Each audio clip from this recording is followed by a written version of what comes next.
Karens and payment processors are having adult games removed. So there's this collection of Karens from Australia who really like to complain called Collective Shout. However, let's be real, these kinds of people are all over the world, and their mission is the fight against sexploitation, objectification, and violence against all kinds of women. While that's all fair and good on paper, if you really look at what's happening, it's an attack on free speech and the right to express one's own creative freedom. They want to censor adult games because they think it's icky, gross, and immoral. They went after GTA 5 because of its violence. They went after Detroit Become Human because of a scene depicting child abuse, when there isn't any. I think it's talking about the scene where the dad who becomes violent fights against the android who defends the child of the violent dad. If that's really their angle, then they really have a weak argument here, as no child gets hurt. It shows that no matter who you are, we must show compassion to those around us and fight for what is right. And right now, I want to say my piece about this as I became inspired by said scene from Detroit Become Human. But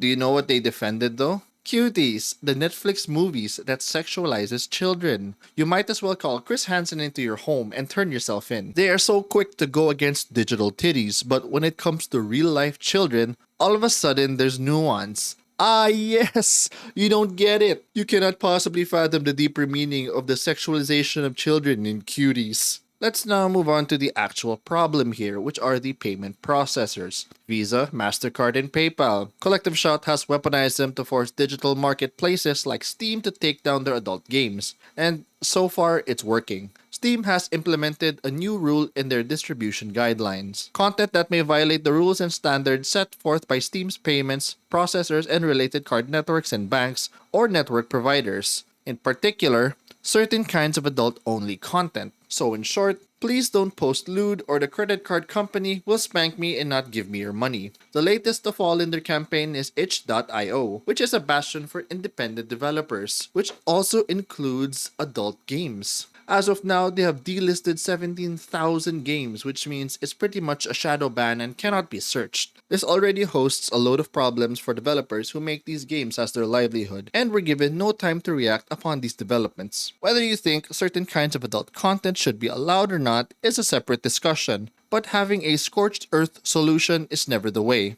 Also, what are these payment processors doing? Dictating what should and shouldn't be allowed to be bought with our own money. They only have one job, which is to process the payment. That's all they are and that's all they should be. However, they are deciding for other companies what should be sold. Steam and itch.io have already bent the knee, and more will follow suit if this goes unchecked. This is starting to look like the start of a dystopian future. The issue here is that these games are all legal and have the right to exist. It is as if these payment processors are above the law and can decide what should exist or not when it already has to go ahead from their respective governments. Is this going to be the rise of private corporate entities that dictate how we should live, breathe, and spend when it falls under the state that should be in charge of the welfare of its citizens? This isn't even being political. These people, these Karens, and these payment processors who have no right and no say on how you spend your time and your money should just be remained separate, especially if your government legally sees no problem with what you are doing or what you are purchasing. This is just extortion at this point. Either fall in line with their line of thinking or suffer fine. Now I know what you're thinking. It's just adult games. What's the big deal? This isn't even about adult games.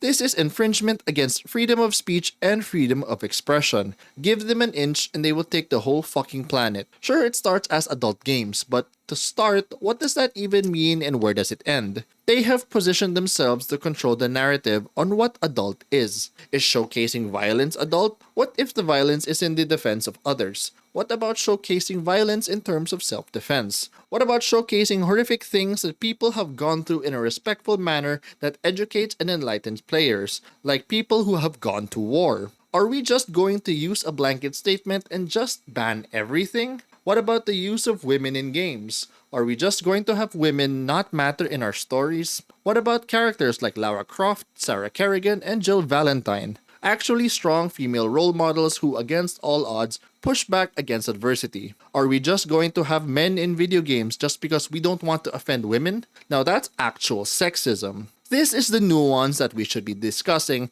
and not how cuties and the sexualization of children is actually a good thing. What about other forms of media? Are they at risk down the line? Should 50 Shades of Grey, a book which I can only assume whose target demographic are those that comprise collective shout? Isn't that violence against women? Should that be banned? I hear the books on Book Talk are pretty adult with themes of stalking, kidnapping, abuse, and rape, and they are all romance novels and, as far as I'm concerned, very popular. I mean, it has its own space in social media. What we have here is a tale as old as time, video games leading to immoral acts. We've heard it before with the Christian conservatives in the 90s and the 2000s, with not just video games but other forms of media. The truth is that, and I'm just going on vibes here, that these Karens don't understand or don't want to admit is that the media we consume does not lead to immoral acts, but it starts in the home and the community. Are we surrounding ourselves with good people?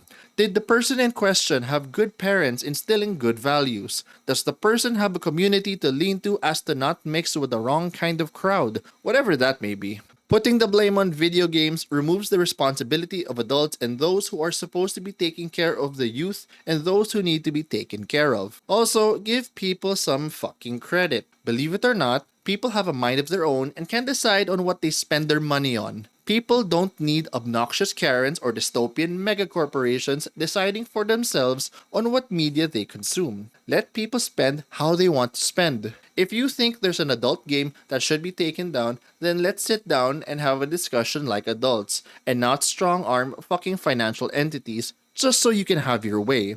Oh, boo hoo, this game has incest and boobs. Grow the fuck up and get a grip. Anyway, thanks for watching. I just wanted to yap on this. Like, comment, subscribe if you like this. Like, comment, subscribe if you hate this, and I'm out.